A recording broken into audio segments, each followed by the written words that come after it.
उसके तकद्दस में, उसकी इज्जत में खड़े हो जाए। सब एक बार जोरदार नारा लगाएंगे, हालेलुया हालेलुया। अपने हाथों को आसमान की तरफ उठा कर ले, हालेलुया हालेलुया। खुदावंद के अजीम कलाम में से ईमान की किताब उसका दूसरा बाब और उसकी 36वीं आयत से वर्स नंबर 39 तक मैं चाहूंगा हम पढ़ेंगे। Acts chapter 2 and we will read from the verse number 36 to 39. So I would like to say Brother Shehjar will help us in read this passage from the words by Shehjar हमें खुदावंद के इस हिस्से को पढ़ने में हमारी रहनुमाई करें। सबसे दरख्वास्त और मदद ध्यान से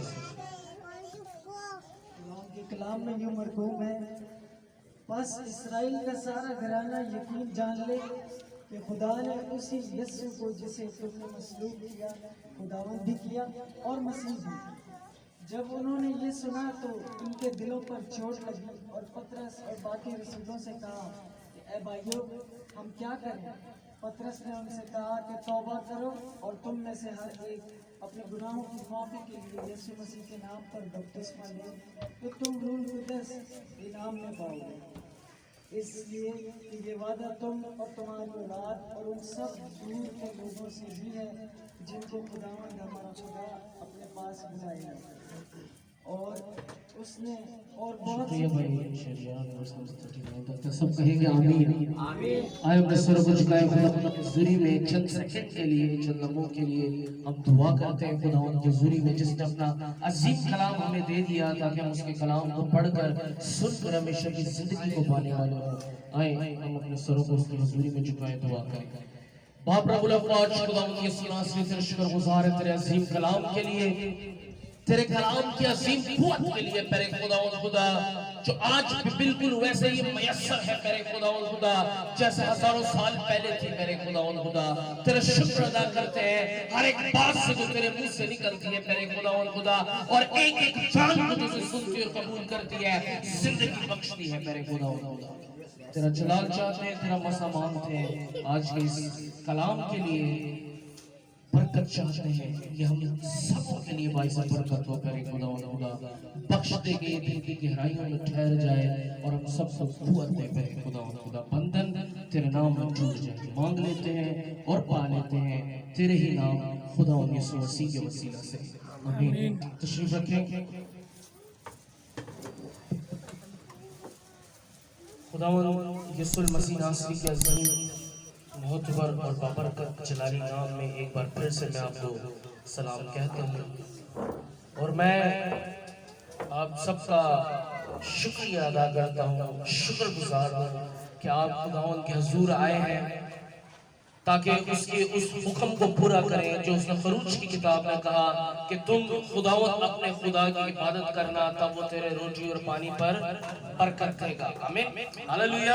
अगर आप बरकत पाना चाहते हैं, आप चाहते हैं कि मेरी रोटी पर बरकत हो, मेरे पानी पर बरकत हो, हमारे घर में बीमारी ना हो, तो कलाम मुकद्दस के इस हुक्म को आज ही मानना शुरू कर दें और बेशक आप मानते हुए, ईमान रखते हुए खुदावंद के हुजूर यहाँ पर मौजूद है। आमीन हालेलुया। मैं चाहूंगा पहले खुदावंद यीशु मसीह के लिए, उसके बाद अपने लिए जोरदार तालियां बजा दें। Hallelujah hallelujah hallelujah. क्या आप सब तैयार हैं खुदावंद का कलाम सुनने के लिए? क्या आप सब तैयार हैं? सारे तैयार हैं? आवाज तो नहीं, सब तैयार हैं? Hallelujah hallelujah. खुदावंद के अजीम कलाम में से जो बातें आज मैं आप लोगों के साथ शेयर करना चाहता हूँ, जो हवाला मैंने पढ़ा, यहाँ सबसे हाईलाइटेड वर्ड जो सा है वो है तौबा। आमीन। वो क्या है? तौबा, रिपेंट। तौबा का मतलब है अपने आप को बुरी चीजों से रोक लेना और आगे ना करने का अहद करना। आमीन। तौबा का क्या मतलब है? अपने आप को रोक लेना। अपने आप को क्या करना, बुरी चीजों से रोक लेना और आगे ना करने का अहद करना। लेकिन ये बुरी चीजें हैं क्या? ये बुरी चीजें, ये गुनाह, ये बुराई, ये है क्या? कलाम मुक़द्दस हमें कहता है शरअ की मुखालफत गुनाह है। कलाम मुक़द्दस क्या सिखाता है? शरअ की जो मुखालफत है, यानी कलाम मुक़द्दस के जो अहकामात है उनको ना मानना गुनाह है। आमीन। उसके मुताबिक जिंदगी बसर ना करना गुनाह है। आमीन। कलाम मुक़द्दस को ना मानना क्या है? गुनाह है। हालेलुया।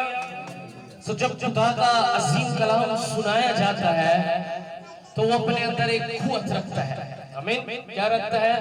कुव्वत रखता है। जिंदगी को तब्दील करने की कुव्वत रखता है। आमीन। रूहों को तब्दील करने की कुव्वत रखता है।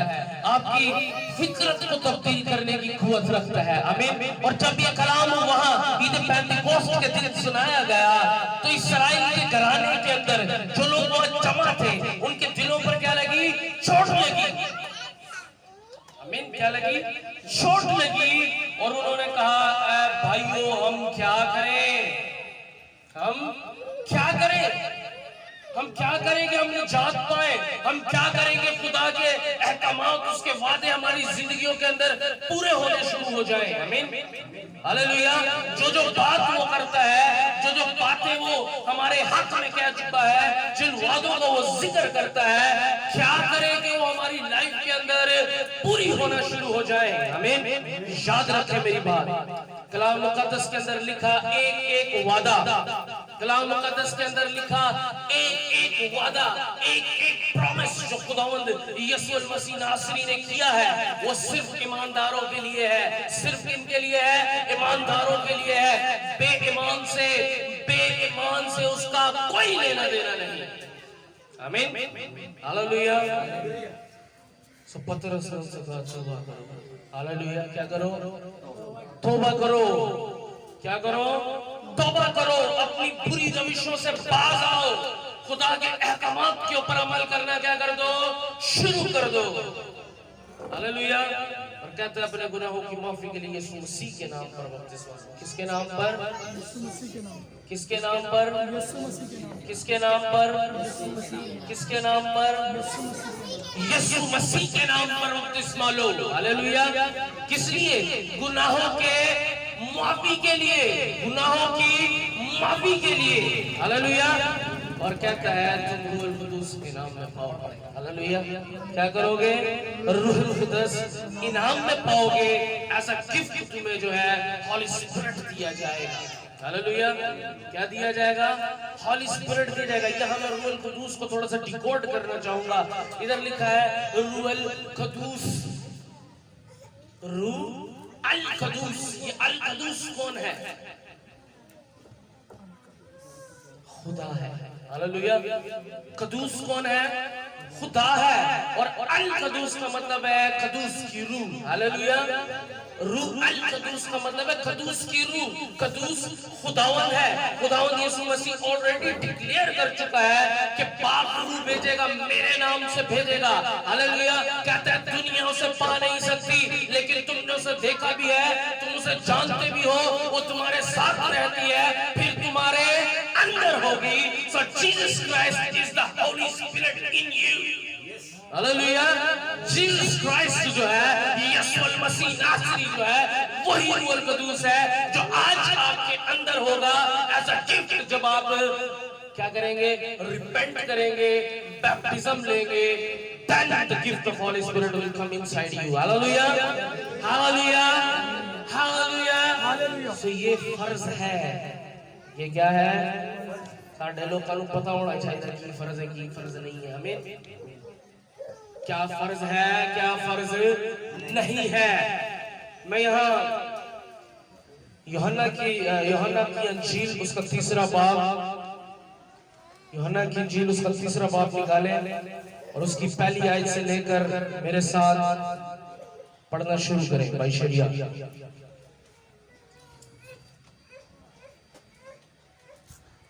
सब ध्यान से सुने।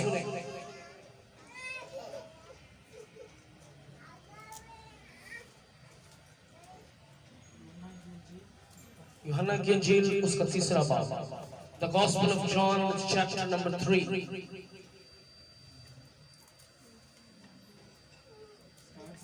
हाँ जी, फर्स्ट वर्ड से पढ़ना शुरू करें। माइक ले लें ताकि वो जो रिकॉर्डिंग हो रही है उसमें आवाज क्लियर है। कलाम में यूं लिखा है, फरीसियों में से एक शख्स निकोदेमुस नाम यहूदियों का एक सरदार। हाँ जी, फरीसियों में से एक शख्स निकोदेमुस नाम यहूदियों का क्या था? सरदार था जी। उसने रात को यीशु के पास आकर उससे कहा, ए रब्बी, हम जानते हैं कि तू खुदा की तरफ से उस्ताद होकर आया है। सानू पता है तू की है, उस्ताद है और उस्ताद होकर आया है। किसकी तरफ से? खुदा की तरफ से। वाई? क्योंकि जो मोइसे दिखाता है कोई शख्स नहीं दिखा सकता जब तक खुदा उसके साथ ना हो। हालेलुया। क्यों कह रहे? जो मौजज़ात तू दिखाता है, जो काम तू करता है, कोई शख्स वो काम नहीं कर सकता जब तक खुदा उसके साथ ना हो। इसलिए हम जानते हैं, इसलिए हम समझ गए हैं, इसलिए हम इस बात की चर्चा करते हैं कि तू रब्बी है, तू उस्ताद है और खुदा ने तुझे भेजा है। Hallelujah ji.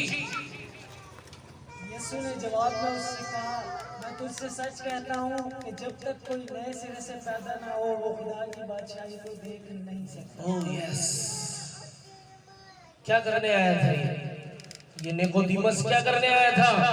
It is not mentioned here. ये यहाँ जाहिर नहीं किया गया, सिर्फ लिखा गया है कि आधी रात उठ कर आ गया। आधी रात उठ कर आ गया और फरीसियों का, यहूदियों का क्या था? सरदार था। छोटा मोटा आम बंदा नहीं था, यहूदियों का क्या था? सरदार था। और ऐसी कोई बुलबुली इसके अंदर मची हुई थी, ऐसी किसी चीज को जानने की इसके अंदर जुस्तजू थी कि आधी रात को उठकर आकर उसे कह रहा है रब्बी तू उस्ताद है। उसकी अभी क्या कर रहा है? तारीफें कर रहा है। क्या कर रहा है? तारीफें कर रहा है। And if you pay attention on this passage, अगर आपने इस पैसेज के ऊपर, इस पैराग्राफ के ऊपर अटेंशन दिया है, तो then you recognise that he does not make any question yet. उसने अभी तक कोई सवाल नहीं किया। हालेलुया। अगर आपने हवाला ध्यान से सुना है तो आप जानते होंगे उसने अभी तक कोई सवाल नहीं किया। But Jesus gave him answer. खुदावंद यीशु मसीह उसे क्या कर रहा है? जवाब दे रहा है। क्या कर रहा है? सवाल तो किया ही नहीं उन्होंने। हालेलुया। सवाल तो उसने अभी किया ही नहीं, अभी तो तारीफें ही कर रहा है, तू रब्बी है, तू उस्ताद है, तू मुझसे वो करना है, ऐ करना है, ओ करना है। लेकिन खुदावंद यीशु मसीह से क्या कहता है? वर्स नंबर 3 रीड करें। यीशु ने जवाब में, हाँ जी, जवाब में कहा। किस पे कहा? सवाल तो किया ही नहीं। मैं तुझसे सच कहता हूँ, मैं तुझसे सच कहता हूँ। हाँ जी, कि जब तक कोई नए सिरे से पैदा ना हो वो खुदा की बादशाही को देख नहीं सकता। That is the key. That is the key. ये कुंजी है बादशाहत के अंदर दाखिल होने की। ये वो चाबी है जो आपको बादशाहत के अंदर ले जाएगी। ये वो तरीकाकार है, ये वो लॉ है, ये वो क्राइटेरिया है जो आपको कहाँ दाखिल करने की कुवत रखता है? खुदा की बादशाहत के अंदर दाखिल करने की कुवत रखता है। हालेलुया। वो सवाल उसके दिल में था, अभी इससे पहले कि उसे बाहर निकालता, खुदा जो दिलों के गुर्दों के भेदों को जानता है, उसने उसको पहले ही जवाब दे दिया, जब तक तुम नए सिरे से पैदा ना हो खुदा की बादशाहत को देख नहीं सकता। हालेलुया। वो ये कुंजी है मेरे भाइयों, मेरे अजीजों, मेरी बहनों। ये क्या है? कुंजी है। खुदा ने पतरस को कहा, खुदावंद यीशु मसीह नाज़री ने पतरस को कहा, मैं तुझे आसमान की बादशाही की कुंजियां दूंगा। क्या करूंगा? मैं तुझे आसमान की बादशाही की क्या करूंगा? कुंजियां दूंगा, चाबियां दूंगा। तू बादशाही के दरवाजे खोलेगा।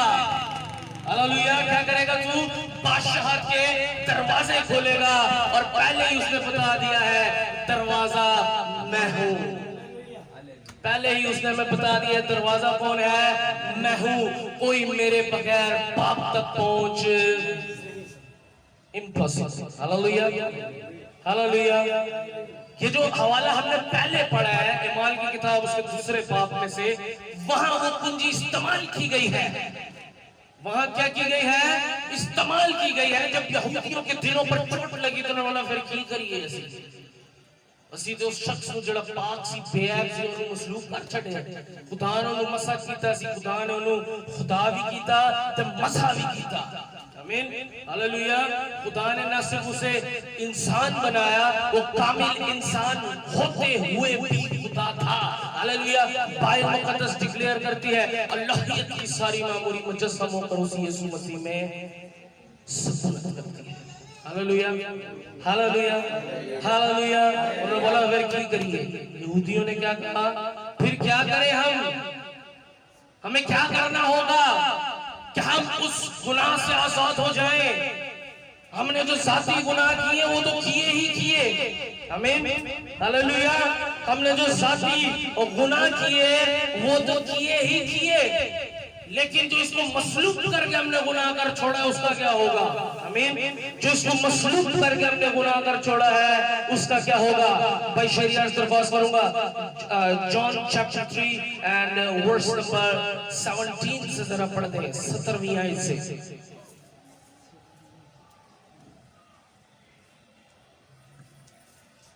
क्योंकि खुदा ने बेटे को दुनिया में इसलिए नहीं भेजा कि दुनिया पर सजा का हुक्म करे। हाँ जी, बेटे को किस लिए नहीं भेजा? सजा का हुक्म करने के लिए नहीं भेजा। किस लिए भेजा फिर? बल्कि इसलिए कि दुनिया उसके वसीले से निजात पाए। दुनिया उसके वसीले से क्या पाए? निजात पाए। क्या पाए? निजात पाए। आखिर निजात पानी किस चीज से? ताना जरूरत की ये निजात दी। आमीन hallelujah. What is the need of salvation? निजात की जरूरत ही क्यों है? क्या आपको पता है निजात की जरूरत क्यों है? ये मैं आपको बताने लगा आपको निजात की जरूरत है। और तुसी जेड़े गुनाह कीते ना तो एक पासे एक बड़ा बड़ा गुनाह कर छड़े। जो हमने गुनाह किए हैं वो तो एक तरफ हमने झूठ बोला, माँ बाप की बेइज्जती की, किसी की चीज चोरी कर दी, या हम लोगों ने ऐसे काम किए जो खुदा की नजर में मकरू है, बुरे हैं, वो तो एक तरफ कर देना। एक तो हमने ऐसा गुनाह कर छोड़ा है जिसकी वजह से निजात पाना बहुत ही ज्यादा क्या है, जरूरी है। अगर हम निजात नहीं पाते तो हम हलाक होंगे। क्या होंगे? हलाक होंगे। Can you please continue from verse number 18। जो उस पर ईमान लाता है उस पर सजा का हुक्म। हाँ जी, जो उस पर ईमान लाता है उस पर सजा का, यानी बाकियात सजा का हुक्म है। सजा का क्या है? ओ मेरे अजीजों, फर्द जुर्म आयद हो चुका है। आपको पता है मसीह कलीसिया कहां सो रही है? ओ मसीहो जाग जाओ, वक्त आ गया है कि खुदावंद आने वाला है। आमीन।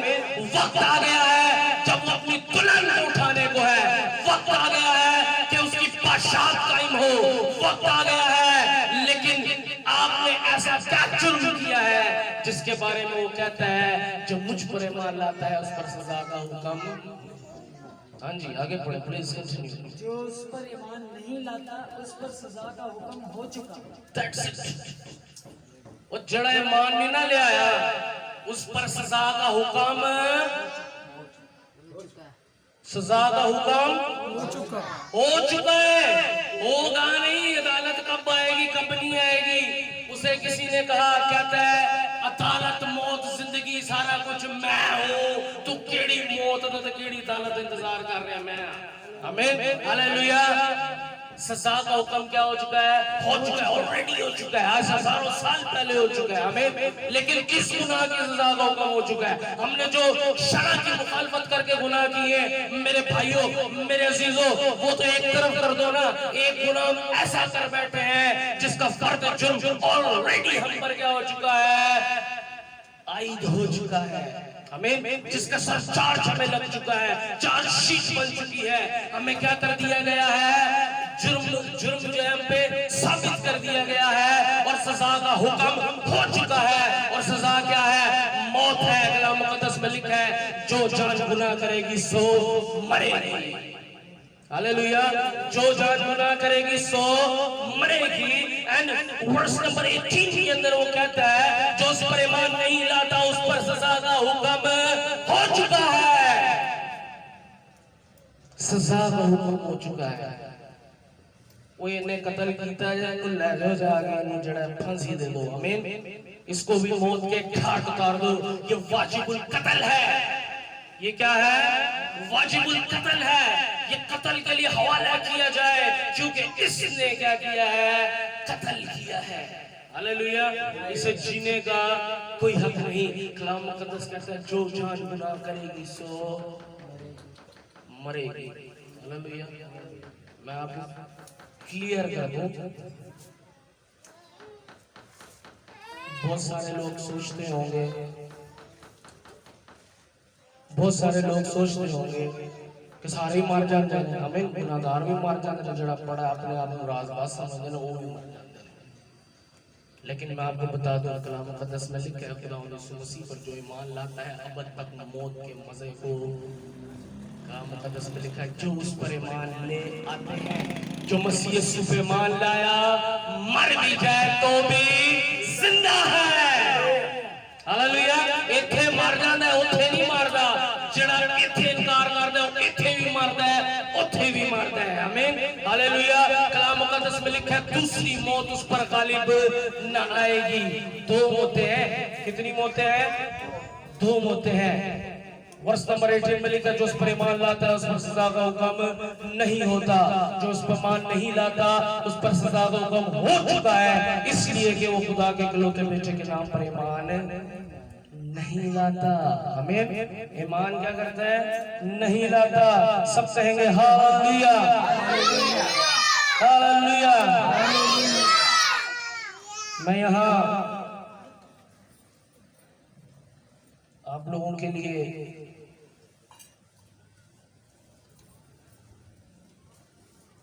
हवाला पढ़ना चाहूंगा।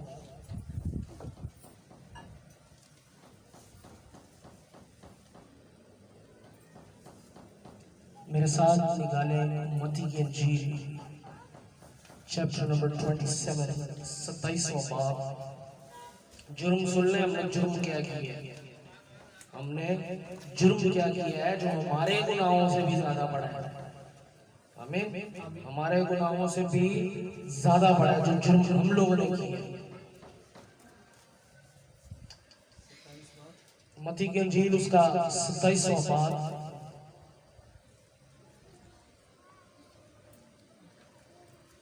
उसकी 20वीं आयत से जरा पढ़ना शुरू करें।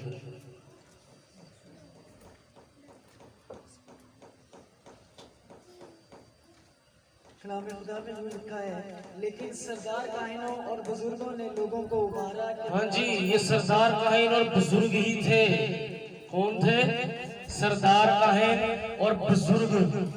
ए पादरी जेड़े ने बिशप ने वो उस टाइम के सन, अब इस वक्त के जो से है वो भी क्या करते हैं? लोगों को उभारते हैं। किसको मांग ले? बराबा को मांग लो जी। बराबा कौन है? बराबा वो शख्स है जिसने इनके घरों के अंदर लुटमारियां की थी, इनकी बेटियों की, इनकी बहुओं की इज्जतें पामाल की थी। ये वो बराबा है जिसने इनको बर्बाद किया था, इनको जलीलो ख्वार किया था। और इन्हीं के एलीट क्लास लीडर्स, इन्हीं के सरदार काहिन, इन्हीं के बुजुर्ग क्या कर रहे हैं? लोगों को उभार रहे हैं। किसको मांग लो जी? और गुनाह मांग लो। की मांग लो? गुनाह मांग लो, बुराई मांग लो, अपने ऊपर जो अज़ियत आती है वो मांग लो। और किसको रद्द कर दो? जिंदगी को रद्द कर दो, यानी यीशु को रद्द कर दो। क्या कहा जी?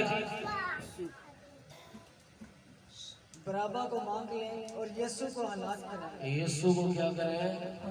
वो सरदार तो बुजुर्ग उभारते सन, उभार रहे थे लोगों को। क्या कर रहे थे? उभार रहे थे लोगों को। आगे बढ़े।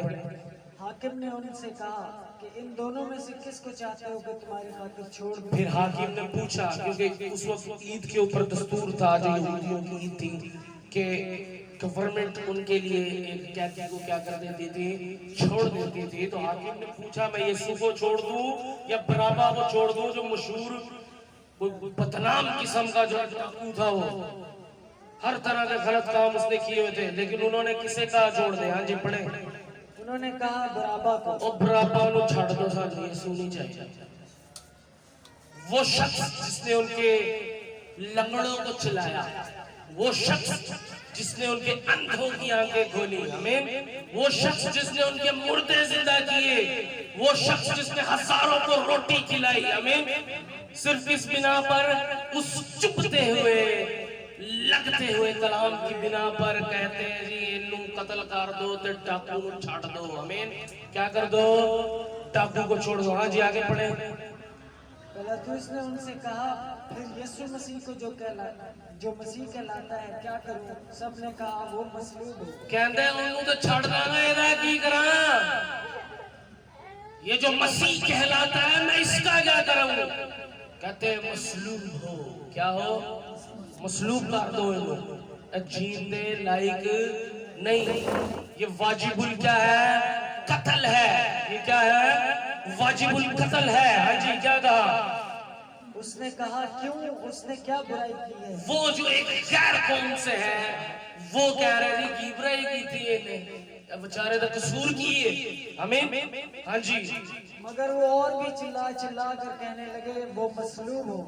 अबलीस उभार रहा था। कौन उभार रहा था? अबलीस उभार रहा था।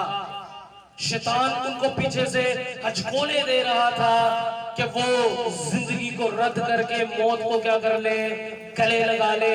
और चला चला कर कहने लगे क्या कर दो जी? मसलूब कर दो। हाँ जी। जब पिलातुस ने देखा कि कुछ बल नहीं पड़ता बल्कि उल्टा बलवा होता जाता है, तो पानी लेकर लोगों के रूबरू अपने हाथ धोए और कहा, मैं इस रास्तबाज के खून से बरी हूँ, तुम जानो।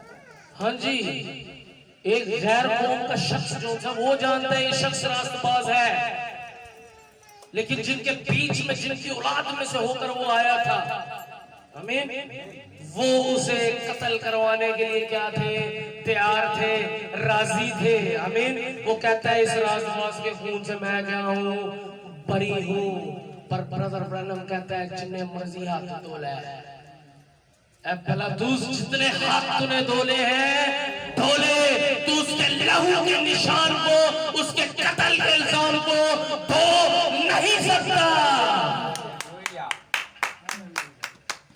कहते तुसी जानो क्या करो। हाँ जी आगे पढ़े, फिर पढ़े, आगे पढ़े। सब लोगों ने जवाब में कहा, इसका खून हमारी और हमारी औलाद की गर्दन पर। इस पर उसने बराबा को उनकी खातिर छोड़ दिया और यीशु को कोड़े लगवाकर हवाले किया कि मसलूब हो। आमीन। खुद खून मांग लिया गर्दन के ऊपर। क्या कर लिया? पहले ही कह दिया जी इन्हू मारन लगे, ਇਹਦਾ सारा इल्जाम साडे ऊते और हमारी औलाद के ऊपर। यीशु मसीह के कत्ल का जो सा केस है वो दुनिया के ऊपर है, आपको पता है?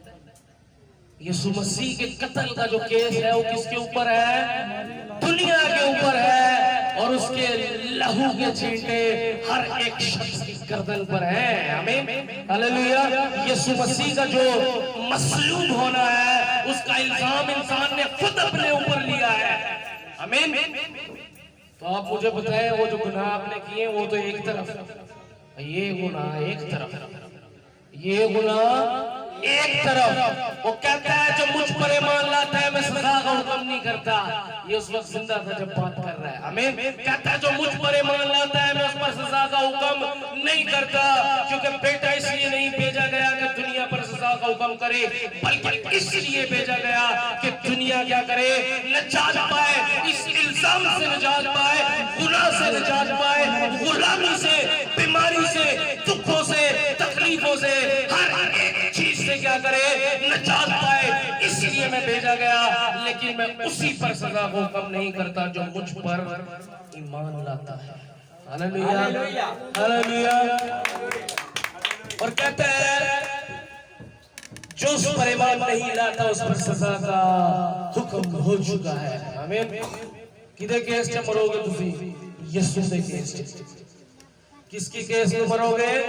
यीशु के केस में मरोगे, क्योंकि उसका केस ऑलरेडी लग चुका है और मुल्जिमान ने ऑलरेडी एक्सेप्ट कर लिया है कि असि कत्ल करवाया है, ते असि भी नहीं, साडी आने वाली औलादा ने भी कत्ल करवाया है, ते सानू जेड़ा है गुनाह दे हवाले कर दो, बराबा सानू दे दो, सानू इहदी जरूरत कोई नहीं। आमीन। क्योंकि हम किसको पसंद करते हैं? बुराई को पसंद करते हैं, हम गुनाह को पसंद करते हैं, हम खुदा के कलाम को सुनने के बजाय बदी को दोस्त रखते हैं। क्यों? क्योंकि शैतान ऐसा चाहता है, वो हम में आता है, हमारी रूह को जकड़ लेता है, हमारी शख्सियत की गंदी फितरत को उभारता है और वो खातमीन के जरिए ऐसे काम करता है। वो कलाम में से करोड़ मरोड़ कर बातें हमें बताता है, हमें सिखाता है, लेकिन जो उस पर ईमान लाता है, खुदावंद का कलाम कहता है उस पर सजा का हुक्म नहीं, इसलिए क्योंकि वो खुदा के इकलौते बेटे पर ईमान लाता है। आमीन, हालेलुया। क्या करता है? ईमान लाता है। मैं आगे मज़ीद पढ़ना चाहूंगा, लिखा है और सजा के हुक्म का सबब ये तो ये है कि नूर दुनिया में आया और आदमियों ने तारीकी को नूर से ज्यादा पसंद किया। वही बात जो मैंने अभी की, खुदा का कलाम यहाँ बताता है कि सजा के हुक्म का सबब ये है कि लोगों ने रोशनी सच्चाई को पसंद करने के बजाय तारीकी को क्या किया? ज्यादा पसंद किया। अंधेरे को, शैतान को, इब्लीस को, गुनाह में जिंदगी बसर करने को ज्यादा क्या किया? पसंद किया। इसलिए क्योंकि उनके काम क्या थे? बुरे थे। काम क्या थे? बुरे थे। हालेलुया। क्योंकि जो कोई बदी करता है वो नूर से दुश्मनी रखता है। सुन ले, जो कोई बदी करता है, गुनाह करता है, कलाम की मुखालफत करता है, बाइबल मुकद्दस के खिलाफ जाकर बातें करता है, वो नूर से क्या रखता है? दुश्मनी रखता है और नूर के पास नहीं आता। ऐसा ना हो कि उसके कामों पर मलामत की जाए, मगर जो सच्चाई पे अमल करता है वो नूर के पास आता है, उसके काम जाहिर हो कि वो खुदा में किए गए हैं। आमीन, हालेलुया। इधर क्या बात बताई? इधर पतरस ने जब कुंजी खोली है, इधर पतरस ने जब दरवाजा खोला है, तो उसने क्या कहा? उसने कहा बस, इमाल दूसरा बाब उसकी 36वें कहता बस इस्राएल का सारा घराना यकीन जान ले कि खुदा ने उसी यीशु को जिसे तुमने क्या किया? मसलूब किया। हालेलुया। फौरन हिल गए, फौरन उनको झटका लगा, उनको वो बात याद आ गई कि उसके खून का, उसके लहू का इल्जाम हमने अपने और अपनी औलाद की गर्दन पर डाला था। कहता तुमने उसे मसलूब किया। जान लो, समझ लो, कान खोल के सुन लो, खुदा ने उसे क्या किया? खुदावंद भी किया और मसीह भी किया। हालेलुया। उसे खुदा का रुतबा भी दिया और उसे मसा भी किया, ताकि उसी के नाम के वसीला से तुम नजात पाओ। हालेलुया। फिर चोट लगी है, फिर क्या लगी है? चोट लगी। फिर उनको अपना गुनाह याद आया, फिर उनको पता चला कि यार हमने तो बहुत संगीन गुनाह कर छोड़ा है, हमने तो उसके कत्ल का जो है केस ही अपने ऊपर ले लिया है, हम उसके मरकजी मुलजिम बन गए, हम क्या हो गए? खुलपिट हो गए और हमने वहां अदालत के अंदर कटघरे में खड़े होकर पहले ही इकरार कर लिया कि हमने इसे कत्ल किया है। तो कहते हैं क्या करें? फिर हम के नजात पाए, क्या करेंगे? इस इल्जाम से आजाद हो जाए। पतरस ने कहा तौबा करो। क्या करो? तौबा करो, रिपेंट, तौबा करो, अपने गुनाहों का इकरार करो, तर्क कर दो और रिमिशन ऑफ सिंस के लिए, गुनाहों को धो डालने के लिए बैप्टिज्म लो। आमीन। क्या करो? बैप्टिज्म लो। हमने अभी जो हवाला इधर से पढ़ा अपना यूहन्ना के अंजील में से 3 बाब में से, उधर निकोदेमुस को वो यही बता रहा है कि जब तक कोई नए सिरे से पैदा ना हो खुदा की बादशाहत को देख ही नहीं सकता। क्या नहीं कर सकता? देख ही नहीं सकता। निकोदेमुस जो सरदार काहिन है, वो कहता है ऐसा क्यों करो सकता है? ये बातें क्यों करो सकती है? क्या वो दोबारा अपनी माँ के पेट में दाखिल होकर पैदा हो सकता है? एक बुजुर्ग आदमी जो पैदा हुए अधेड़ उम्र है, क्या वो रिबर्थ कर सकता है? क्या उसका जिस्म दोबारा शरीक होकर पैदा हो सकता है? It's impossible. पर ये दुनिया की नजर में इम्पॉसिबल है। किसकी नजर में इम्पॉसिबल है? दुनिया की नजर में ये नामुमकिन है, लेकिन खुदावंद उसे फिर क्लियर करता है। यीशु ने जवाब दिया कि मैं तुझसे सच कहता हूं, जब तक कोई आदमी पानी, हालेलुया, जब तक कोई आदमी पानी और रूह से पैदा ना हो, खुदा की बादशाहत में दाखिल He cannot enter into the kingdom of God. Amen. खुदा की बादशाही में बगैर पानी से पैदा हुए, बगैर स्पिरिट से पैदा हुए वो दाखिल नहीं हो सकता। पहले वो सिर्फ देखने की बात कर रहा था। देखने से मुराद उसको समझना, उसे पहचानना, उसे देख लेना है, उसे समझ जाना है। आप जब तक नए सिरे से पैदा नहीं हुए, आप खुदा की बादशाहत को, उसकी बादशाहत के कलाम को, उसकी बादशाहत की चीजों को, उसकी बादशाहत की अजमत को, उसकी रोशनी को, उसके चाहो जलाल को समझ भी नहीं सकते। आमीन। दाखिल होना तो दूर की बात है। आमीन, हालेलुया। ये सरदार कहीं जो फरीसियों का सरदार कहीं नहीं, जिनका मैं आपको बताता चलूं, हिस्ट्री खोल के देख ले। फरीसी इल्म में सबसे ज्यादा पावरफुल थे, हिकमत में सबसे ज्यादा पावरफुल थे, और यहूदियों की जो एक कट्टर जमात थी जो 100% प्योर लॉ को, शरीयत को मानते थे, वो फरीसी थे। आमीन। फिर सदूकी भी थे, मुकाबी भी थे और बथेरे थे। वो बहुत सारी बातों को क्या करते थे? रद्द करते थे, लेकिन पूरी शरीयत के ऊपर अमल करने वाले कौन थे? फरीसी थे। और फरीसियों का सरदार होते हुए उसको ये बातें समझ नहीं आ रही। कहता है यीशु मसीह, जब तक कोई आदमी पानी और रूह से पैदा ना हो, खुदा की बादशाहत में दाखिल नहीं हो सकता।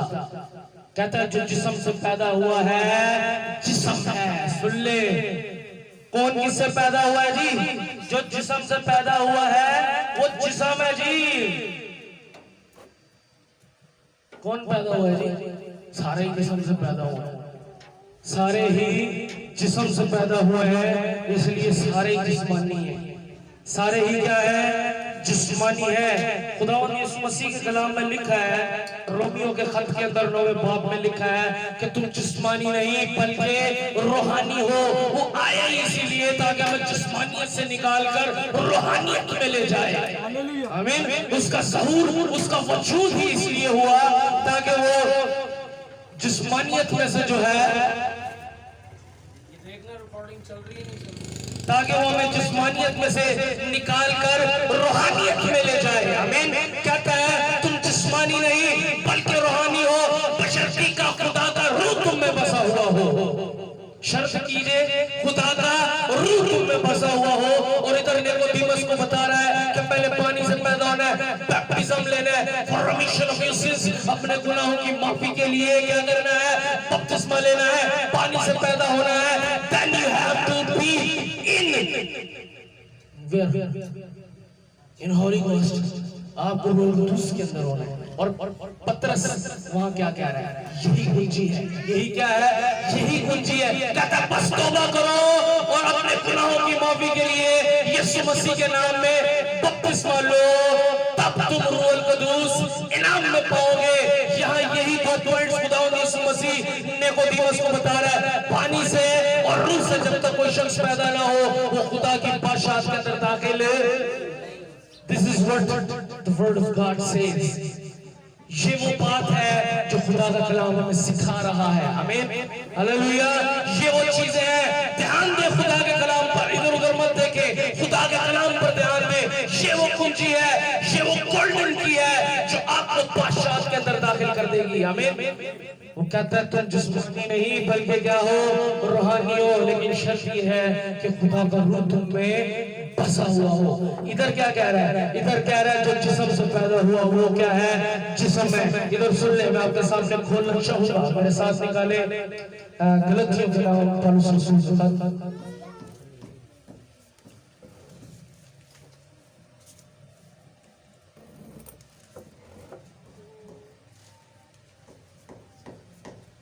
गलतियों के नाम पौलुस रसूल का खत, उसका 5वां बाब, उसकी 19वीं आयत, जरा स्पीड के साथ मेरे साथ पढ़ दे।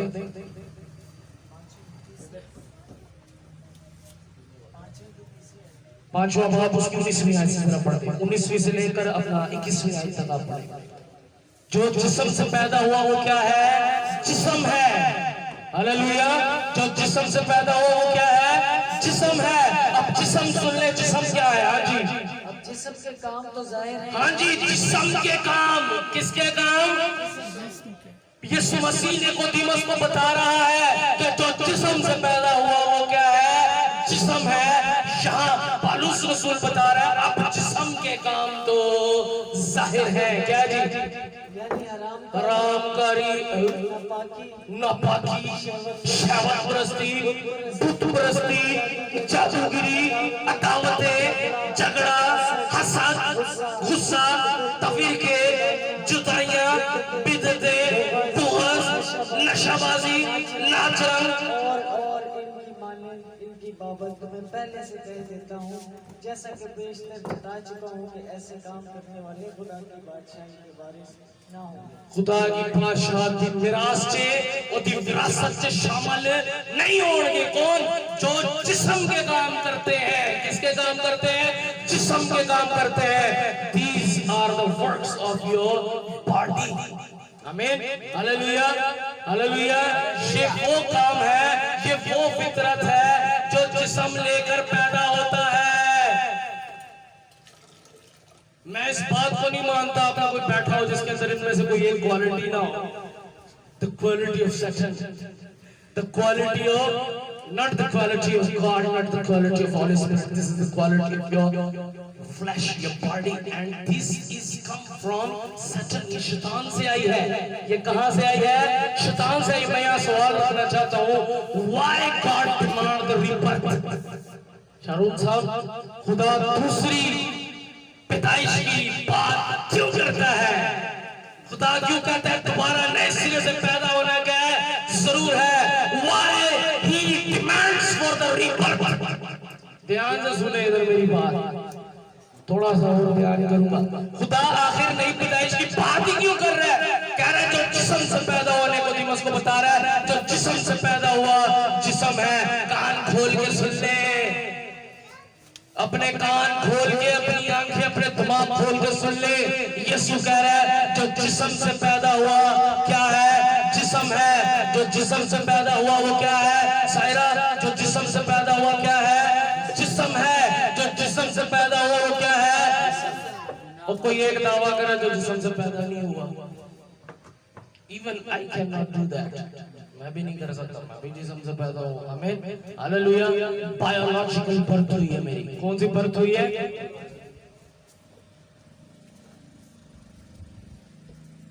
कौन सी बर्थ हुई है? बायोलॉजिकल बर्थ हुई। आपकी आपकी आपकी आपकी आपकी सबकी कौन सी बर्थ हुई है? बायोलॉजिकल बर्थ हुई है। कौन सी बर्थ हुई है? बायोलॉजिकल बर्थ हुई है। खुदावंद यीशु मसीह सर कह रहा है जो जिस्म से पैदा हुआ क्या है जी? और पॉइंट आया, कान खोल के सुनो। होने इधर उधर नहीं देखना। कौन पॉइंट आया सच से? वो पहला मैं बुनियाद तैयार की थी और मैं रद्दा लान लगा हुआ। क्या है जी? क्या है? जो जिस्म से पैदा हुआ वो क्या है? जिस्म है। और कोई एक भी ऐसा यहाँ मौजूद नहीं जो यहाँ दावा कर सके कि मैं जिस्म से पैदा नहीं हुआ। अगर आप जिस्म से पैदा हुए हैं तो फिर पौलुस रसूल कहता है जिस्म के काम तो जाहिर है। क्या है? जाहिर है। वो ढके छुपे नहीं है। पूरी दुनिया जानती है, पूरा मुल्क जानता है, हर एक शख्स जानता है जो दावे करता है मैं रास्तबाज हूँ, मैं ईमानदार हूँ। उन्होंने भी पता है मैं जिस्म से पैदा आया तो जिस्म से काम मेरे अंदर भी कर देने खुलबली मचाते हैं। की कर देने खुलबली मचाते हैं। की मचाते हैं? खुलबली मचाते हैं। कहता है हरामकारी। क्या वो आप हरामकारी किसको समझते? लड़कियों को छेड़ना, लड़कियों के पीछे जाना, इन चीजों को हरामकारी समझते हैं। वो यह भी हरामकारी है, लेकिन हरामकारी का मतलब है हरामकारी का मतलब है काम, हराम काम करना। और हर वो काम जो बाइबल मुकद्दस मना करता है आप वो काम करते हैं तो आप हरामकार हैं। आप क्या है? हरामकार है। हर वो काम जो बाइबल मुकद्दस मना करती है आप क्या है? हरामकार है। यहाँ बता रही है शैतान परस्ती, नापाकी, बुत परस्ती, जादूगिरी, अदावतें, झगड़ा, गुस्सा, तफरीके, जुदाइयां, बिदअतें, बुग़्ज़, नशाबाजी, नाचरंग सब क्या है? हरामकारी है। सारा कुछ क्या है जी? जे तुसी नचदे हो ना पार्टियां च, ठुके लाते हो, हरामकारी कर रहे हो। की कर रहे हो? हरामकारी कर रहे हो। क्या कर रहे हो? हरामकारी कर रहे हो। जिस्म से पैदा हुए हो ना, पहले कोई दावा करते नहीं मैं हरामकार नहीं, मैं मान लूंगा, लेकिन फिर ये दावा करके दिखाया कि मैं जिस्म से पैदा हूं तो हवाई अंडा हूं, हवाई अंडा मैं ऊपर से गिरा। सब जिस्म से पैदा हुए और सब ये फितरत बिल्डिंग लेकर पैदा हुए हैं। कैसे पैदा हुए? बिल्डिंग लेकर पैदा हुए। जैसे कुत्ता जब पैदा होता है तो म्याऊ म्याऊ नहीं करता, क्या करता है? भाऊ भाऊ करता है। क्यों करता है?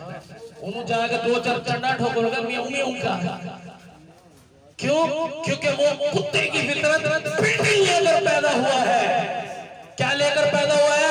बिल्डिंग ऑलरेडी जब वो पैदा हुआ है उसके ब्लड के अंदर, उसकी सोच के अंदर, उसकी थॉट्स के अंदर ये चीजें हैं। आमीन, हालेलुया। जब इंसान पैदा हुआ है वो भाऊ भाऊ नहीं करता, वो हरामकारी करता है, क्योंकि वो बिल्डिंग लेकर पैदा हुआ है, वो जिस्म से पैदा हुआ है, जिस्म है। हालेलुया। बाइबल मुकद्दस है भी नहीं कहे सबसे गुनाह किया और खुदा के जलाल से और सारे गुनाहगार तो उत्ते मसीह यीशु की मौत का ठप्पा लगा है। और हमारी हरामकारियां, हमारी नशेबाजी, हमारे गुस्से तो फिर के जुदाइयां बिदते ठुमके शुमके एक तरफ और सारे रोल करके उत्ते मसीह यीशु की मौत का मोहर लाई हुई है। और तो फिर हमसे बड़ा पलूस करते हैं, हमसे बड़ा कमबख्त आदमी कौन है? हमें किस चीज की जरूरत है? नजात की जरूरत। मर जाओगे आप लोग, कुछ ले जाओगे, आपका नामो निशान बाकी नहीं रहेगा।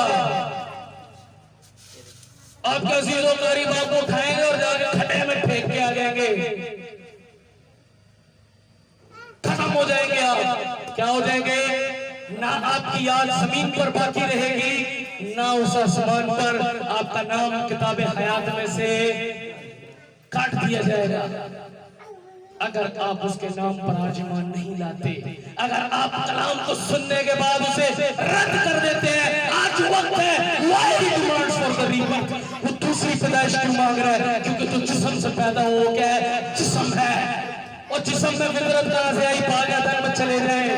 कहां चले जाए? बाग में चले जाए। पहला यूहन्ना का खत पढ़े, तीसरा बाब उसकी 10वीं आयत पढ़े तो उसके अंदर लिखा है, मैं चाहूंगा पढ़े मेरे से जरा।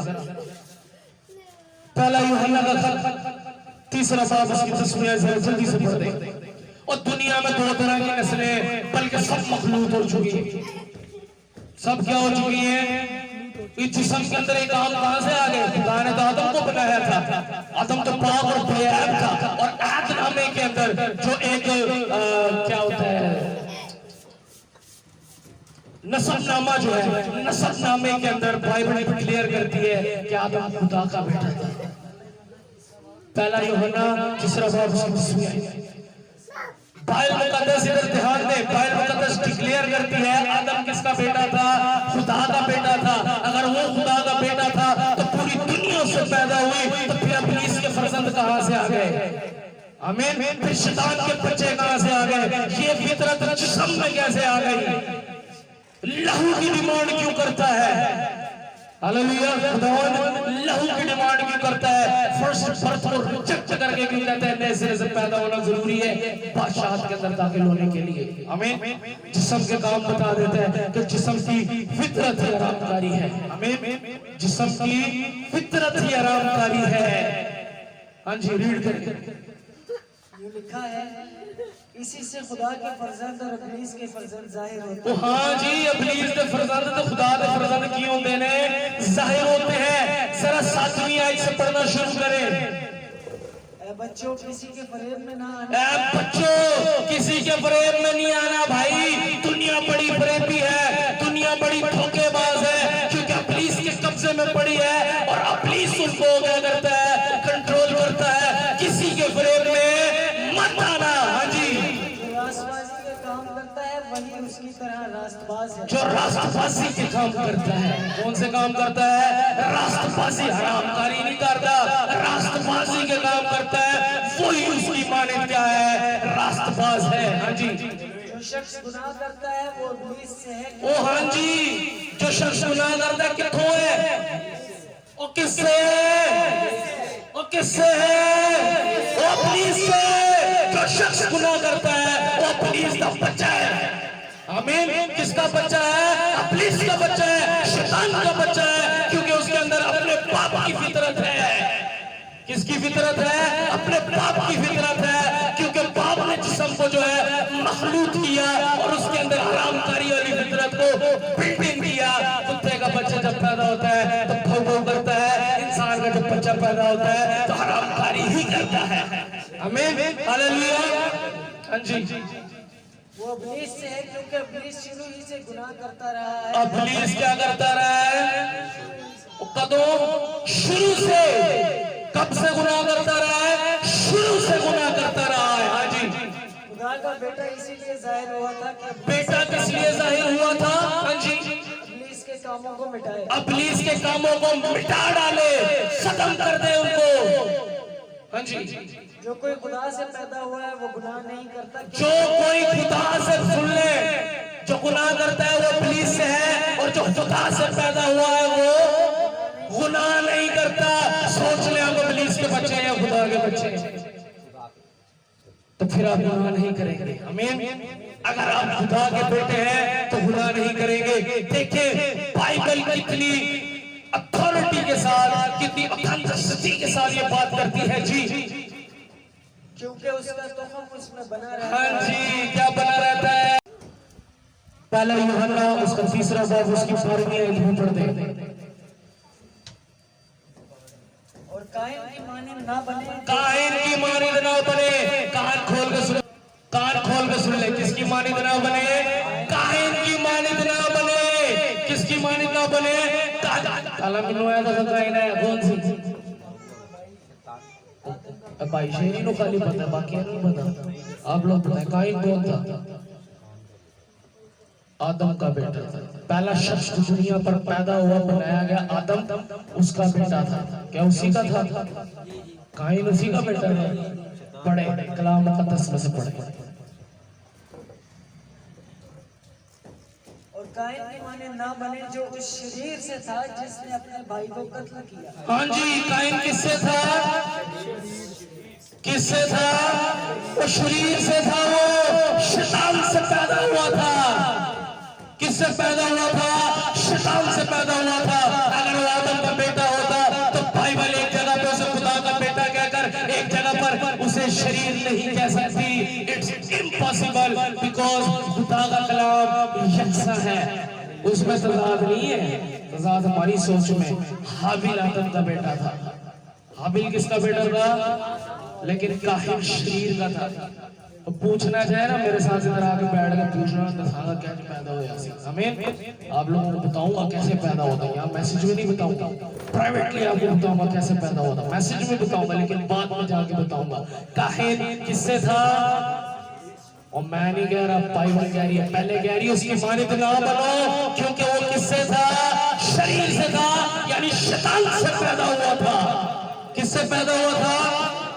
और आप अंदाजा लगाए। मैं यहाँ बल्कि चाहूंगा, हमारे पास 15 मिनट है, मैं बल्कि चाहूंगा यहाँ हवाला पढ़ा जाए। 1 सेकंड मुझे दे।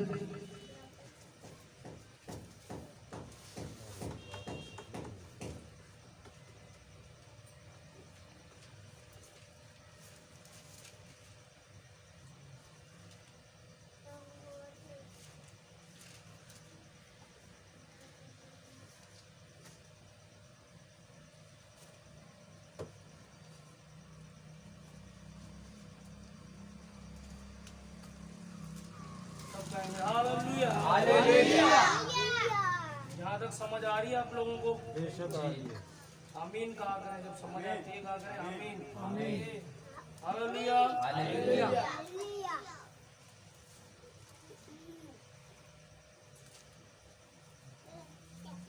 हाँ जी, मेरे साथ निकाले लूका की इंजील उसका 3रा बाब और उसकी वर्ष नंबर 37 से पढ़ दे। 3रा बाब वर्ष नंबर 37 37वीं आयत से पढ़ दे। सुन ले खुदा का कलाम इधर क्या कह रहा है, ध्यान दे के कान खोल के। और वो मतूसला का और वो हनूक का और वो यारत का और वो मुहलैल का और वो किनान का और वो उनूस का और वो सीद का और वो आदम का और वो खुदा का था। और वो खुदा का था। कौन कौन खुदा? क्या क्या था खुदा का? खुदा का रिश्तेदार से खुदा का बेटा था। क्या था? किसका बेटा था? खुदा का बेटा था। ये पीछे से चला है, मैं आपको पूरा पढ़ के सुना देता हूँ। लूका के 3 बाब उसकी 23 बड़ी स्पीड से पढ़ूंगा, ध्यान खोल के सुनना। जब यीशु खुद तालीम देने लगा, करीबन 30 बरस का था और जैसे समझा जाता था, है नहीं? सिर्फ क्या किया जाता था? समझा जाता था। यूसुफ का बेटा था। किसका बेटा था? यूसुफ का बेटा था।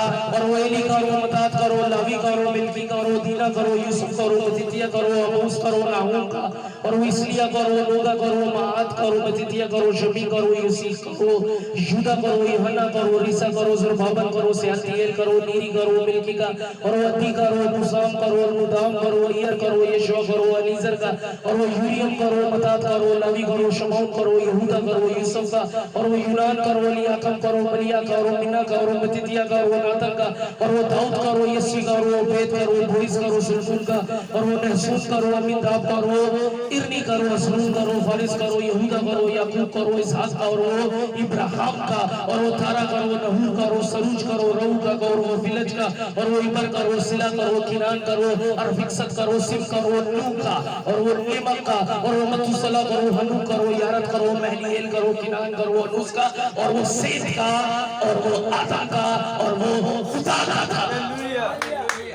किसका था? खुदा का था। आदम किसका बेटा था? खुदा का बेटा था। और इस पूरे नस्लनामे में ना हाबिल का नाम है ना काइन का नाम है, क्योंकि हाबिल कत्ल कर दिया गया था और काइन आदम का था ही नहीं। Hallelujah, hallelujah. आखिर हम जिस्मानी है, आखिर हम क्या है? जिस्मानी है। और जिस्म अगर आदम की ब्लड लाइन पे होता तो जिस्म का काम पिन हरामकारी ना होता। हालेलुया, पिन हरामकारी ना होता, बल्कि यूहन्ना के खत में आ जाए क्या लिखा है? पहला यूहन्ना 3 बाब उसकी 12वीं आयत के अंदर सुन ले।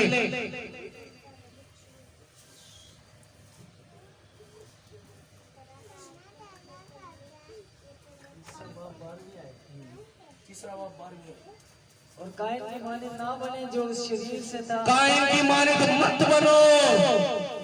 हाबिल को तो कत्ल कर दिया था, तो फिर पूरी दुनिया किससे आई है? कायन से ही आई है ना? किससे आई है? कायन से आई है। इसीलिए इंसान के अंदर पैदाइशी हरामकारी की फितरत है। और खुदा कहता है कायन की माने ना बनो, क्योंकि वो अपने बाप किससे था? अपनी। आज पढ़े इसको। जिसने अपने भाई को कत्ल किया, जिसने अपने भाई को क्या कर दिया? कत्ल कर दिया। हाँ जी। और उसने किस वास्ते किस वास्ते कत्ल किया? क्यों कत्ल किया उसने? हाँ जी।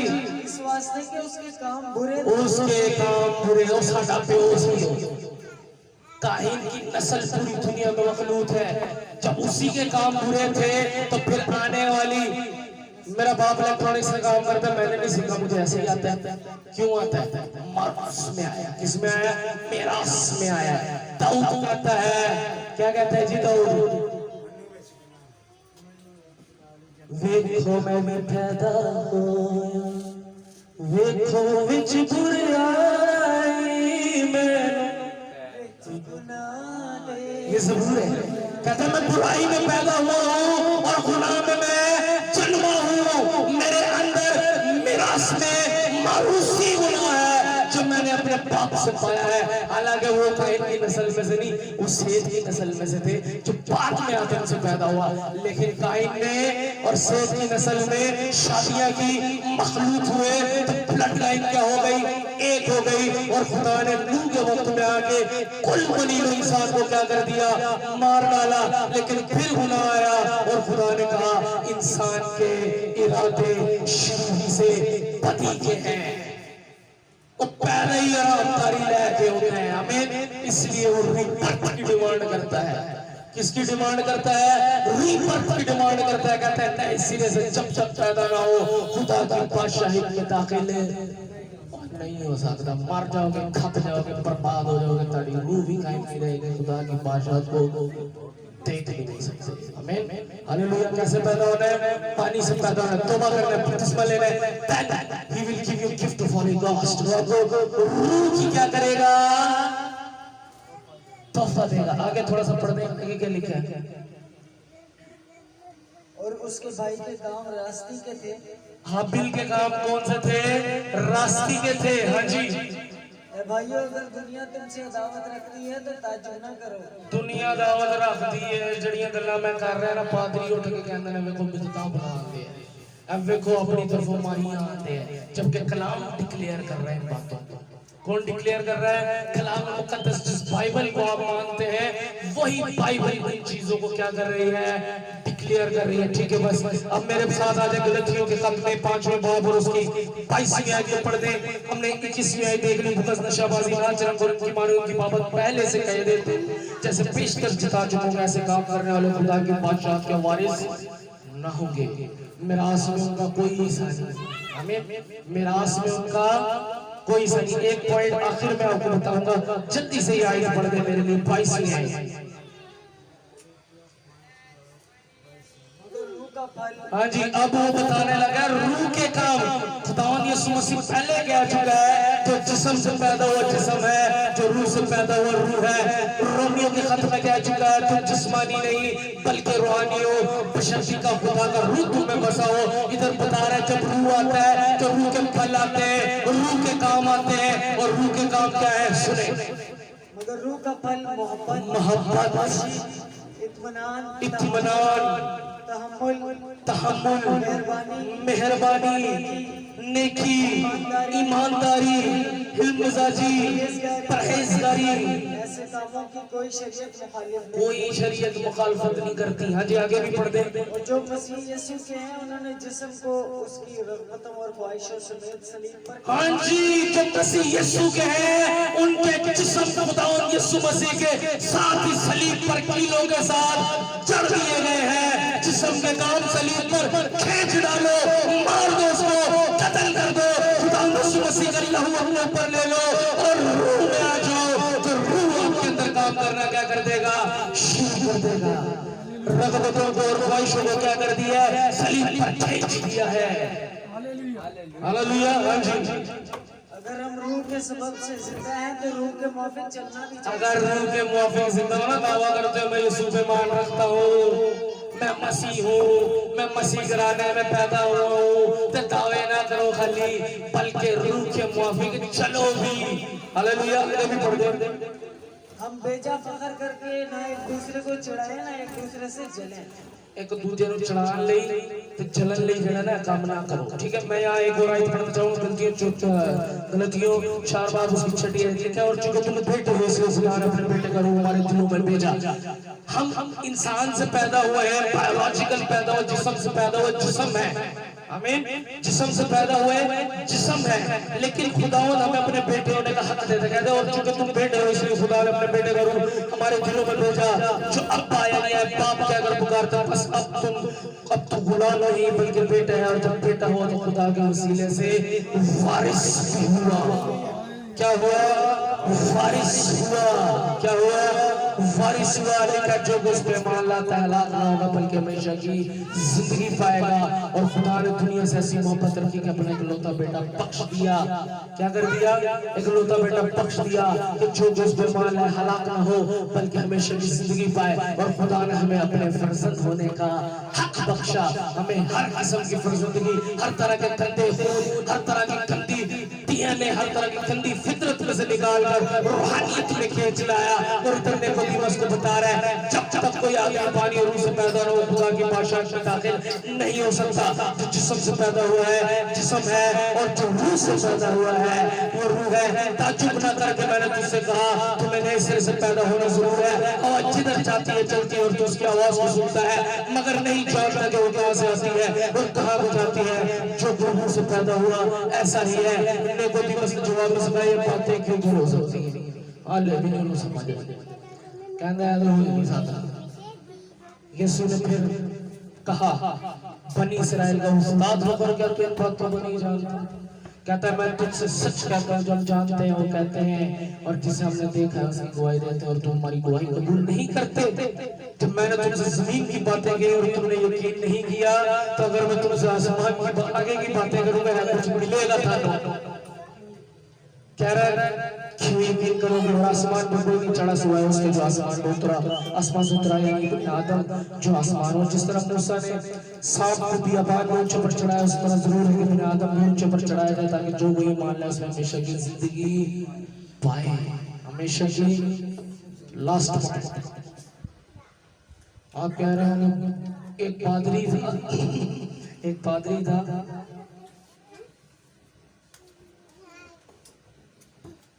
उस टाइम में छोटा सा मैं उनके साथ जाया करता था। वो एक डायलॉग बोलता था पंजाबी में, वो भी मेरे को याद है। कहता था लोग कहते ने ए जान मिठा कला किने मिठा, कहते ने ए जान मिठा ते अगला किने मिठा। मेहनत करते हैं, अपनी हड्डियां तोड़ लेते हैं इस जहान की चीजों को हासिल करने के लिए, इस जहान की चीजों को हासिल करने के लिए। मैं आपको बता रहा हूँ, खुदावंद कहता है जब तो कोई नए सिरे से पैदा हो खुदा की बादशाह को देख नहीं सकता। खुदा की बादशाह आसमान पर है, हमें उसने वहां आपके लिए मकान बनाया। पिछली दफा मैंने आपको बताया था, कहता है मेरे बाप के बहुत से मकान अगर ना होते तो मैं तुमसे कह देता। हमें चले इंसान होते हुए जिस्म की पैदाइश होते हम कहते चल ठीक है, तो बाद में लगे थे इतने में देखी है। लेकिन आपने मेहनत करके अपने लिए सब कुछ बनाया ना। खुदावंद कहता है, सुने गौर से सुने, खुदावंद कहता है पहले मेरी बादशाही की तलाश कर, बाकी सब चीजें मैं तुझे इनाम दूंगा। Hallelujah hallelujah. इस बादशाही की तलाश में रिजल्ट आपको खाली बाद में नहीं मिलेगा। वो कहता है दुनिया की सब चीजें, किसकी चीजें? दुनिया की सब चीजें, कार बंगला गाड़ी हर चीज। कहता है पहले मेरी बादशाह की तलाश कर, बाकी दुनिया की हर चीजें मैं तुझे इनाम में दे दूंगा। हालेलुया। आए अपने सरों को झुकाएं, खुदा उनके जोर तो